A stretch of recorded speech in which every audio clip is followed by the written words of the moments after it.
Hello dear traders, my name is Tim and these are the main trading ideas for current trading session. First of all, let's discuss the situation with USD Canadian dollar.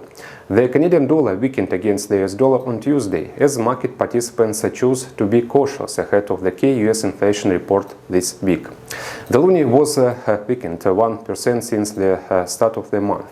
It has lost ground in August for 7 of the last 8 years. The price of oil, one of Canada's major exports, fell on fears that a slowing economy could cut demand, with news that some oil exports had been suspended on the Russian to Europe Druzhba pipeline. We expect the upward momentum of the USD-Canadian pair to continue against the background of the potential growth of the dollar and the high probability of a further decline in oil prices. Immediate resistance can be seen at 1.2910 and upside break can check a rise towards 1.30. Next, EURUSD. The euro edged low on Tuesday as the dollar gained ahead of the key inflation figures that could offer clues on how aggressive the Federal Reserve will be in its expected interest rate hike in September.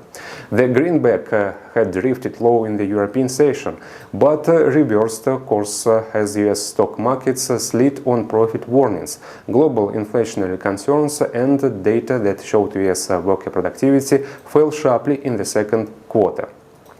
The big focus for traders is on Wednesday's US Consumer Price Index report, which is expected to show that decades high inflation eased in July, following back-to-back 75 basis point hikes by the Fed in June and July.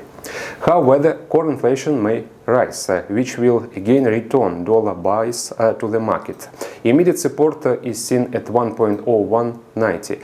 A break below could take the pair towards 1.01. And finally, GBPUSD. Sterling was little changed against the dollar on Tuesday as market currencies moved slowly ahead of the US inflation report. Analysts polled by Reuters expect annual inflation to have eased to 8.7% from 9.1% in June. Meanwhile, the Bank of England will probably have to raise interest rates further to tackle inflation pressures that are gaining a foothold in Britain's economy. The central bank lifted rates by a large 50 basis points last week, but warned of an incoming recession. A slowdown in rate hikes in England could weigh on the pound, as the Fed intends to continue aggressively tightening policy. Immediate support is seen at 1.2050. A break below could take the pair towards 1.19. So these are the main trading ideas for now. Thank you for your attention and don't forget to subscribe to our YouTube channel.